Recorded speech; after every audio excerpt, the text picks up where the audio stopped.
যাচ্ছি উল্লাপাড়া সরকারি আকবর আলী কলেজে। এখানে এসে দেখতে পাচ্ছি যে অভিভাবক সমাবেশ চলছে। এই অভিভাবক সমাবেশে কলেজের অধ্যক্ষ আলী আশরাফ স্যার ঠিক এমনটাই বললেন যে তিনের সমন্বয়ে এই প্রতিষ্ঠানকে দেশের মধ্যে শ্রেষ্ঠ প্রতিষ্ঠান বানানো সম্ভব। সেই তিনের সমন্বয় হচ্ছে শিক্ষক, শিক্ষার্থী এবং অভিভাবক।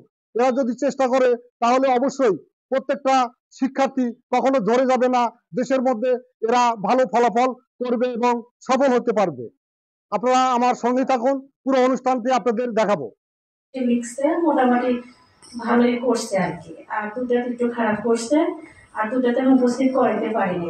আমি আশা করি সামনে আমার নাম্বারটা দেখবেন, আমার নাতিকে কীভাবে পরীক্ষা দেওয়া লাগে, শাসন করা লাগে। আমি 100 বার আছি, আমার 5টা নাতি, একটা বিএস অনার্স আর একটা হলো একবার এই আমরা বিএসসি ইঞ্জিনিয়ার পড়তেছে। ছেলের বা মেয়ের এটা জানা উচিত যে তাদের অভিভাবক তাদের ছেলেকে নিয়ে কতটা স্বপ্ন দেখে বা কি কি স্যাক্রিফাইস করতেছে ছেলে মেয়েদের জন্য, এটা আসলে জানা উচিত।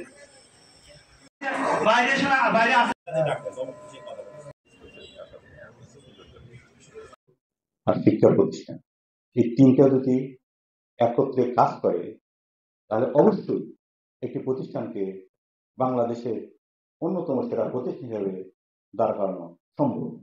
আমি আপনাদের সহযোগিতায় তাই করতে চাচ্ছি ইনশাআল্লাহ।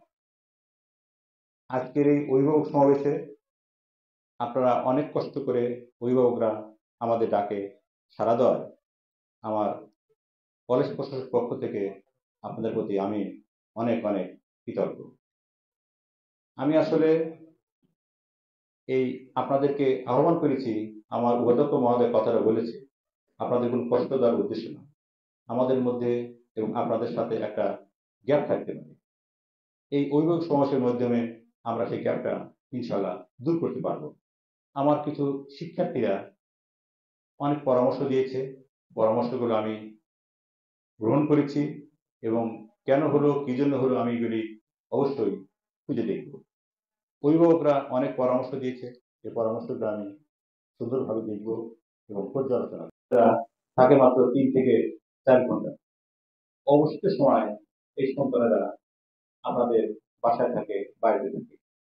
অভিভাবকরা যদি সন্তানদের যত্ন নেন, খেয়াল করেন, তাহলে তারা ভালো করতে পারে। আর যখন খেয়াল না করেন, আমাদের এই 3-4 ঘন্টার সময় আমরা তাদের কাছ থেকে ভালো ফল আমরা দিতে পারব।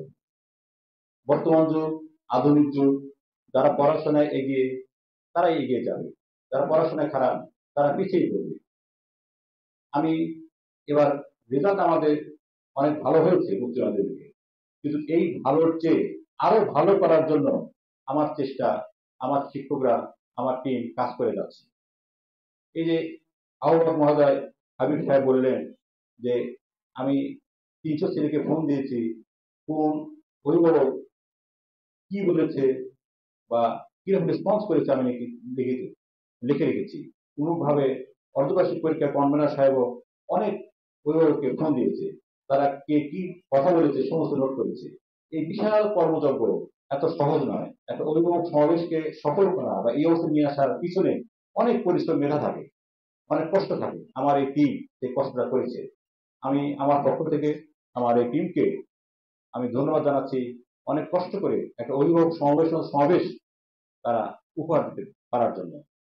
আমি কয়েকটি বিষয়ে আপনাদের সাথে আমি একটু শেয়ার করব। সেটি হলো যে আমার এখানে শিক্ষার্থীরা প্রথম দিকে আসলে শেষের দিকে কম আসে।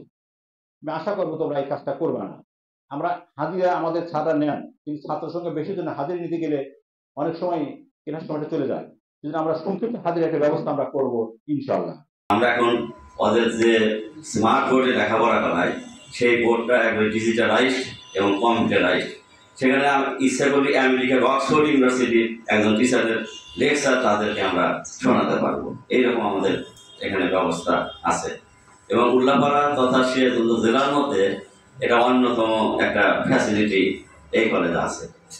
এবং আপনারা দেখছেন যে আমরা কলেজটাকে উত্তরোত্তর সুনাম বৃদ্ধির জন্য চেষ্টা করছি। আমরা কিছুদিন পরিষ্কার পরিচ্ছন্নতা অভিযান শুরু করেছি এবং মোটামুটি সমাপ্তির দিকে। এখন আমাদের নজর দিতে হবে আমাদের রেজাল্টের দিকে, কারণ আমাদের এত সুন্দর একটা কলেজ আর আমাদের অনেক ভালো ছাত্র এখানে ভর্তি থাকে। আমরা কিন্তু সায়েন্সে জিপিএ 5 ছাড়া এখানে আমরা ভর্তি করাই না। এমনকি আমাদের আর্টস কমার্সেও 4.5 বা এর নিচে কোনো ছাত্র এখানে ভর্তি হতে পারে না। আজকের একটি আয়োজন অধ্যক্ষ মহোদয়ের উদ্যোগ সফল হয়েছে এবং আপনারা যারা উপস্থিত ছিলেন এত চমৎকার চমৎকার আপনারা মতবাদ নিজের মানে মনের কথাগুলো বলেছেন, এটা আমাদের জন্য মনে হয় যে খুব বেশি এটা ফলদায়ক হবে। আপনাদের কথাগুলো আমাদের ভালো লেগেছে। আমরা ইনশাআল্লাহ চেষ্টা করব যে আপনারা যে পরামর্শ দিয়েছেন সেই পরামর্শ মতো কাজ করার জন্য। বাংলা আপনার কাছে থাকবে কিন্তু বাকি 18 বা 20 ঘন্টা। তো আমি 3-4 ঘন্টায় যে কাজ করব সেটার সাথে যদি বাকি 18 ঘন্টার কাজের মিল না থাকে তাহলে কিন্তু আমরা কাঙ্ক্ষিত ফল পাবো না।